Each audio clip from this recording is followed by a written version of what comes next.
We now just announced this week that if you have health insurance, your insurance will cover the cost of it. But Madam Vice President, you know dealing with insurance companies is, I mean, for some folks, it's a nightmare. And the fact that we're still telling people to Google where you can get a test, and well, but come on now. I mean, really, if you want to figure out how to get across town to some restaurant you heard is great, you usually do Google.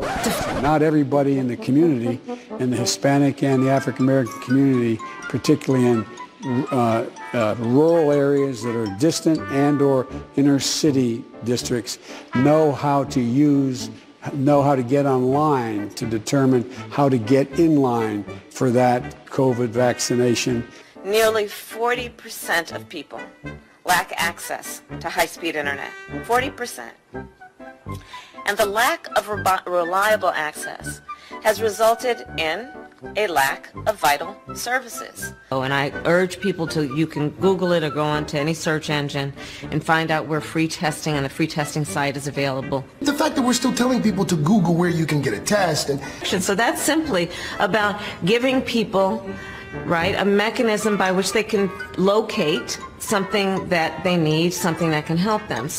In fact, 1 in 3 Americans who live in rural areas and on tribal lands lack access to high-speed internet. Agreeing to voter ID, one of those compromises that you'd support? In some people's mind, that means, well, you're going to have to Xerox or photocopy your ID to send it in to prove you are who you are. Well, there are a whole lot of people, especially people who live in rural communities, who don't. There's no Kinko's, there's no Office Max near them. People have to understand that when we're talking about voter ID laws, of course people have to prove who they are, but not in a way that makes it almost impossible for them to prove who they are. What the fuck does that mean?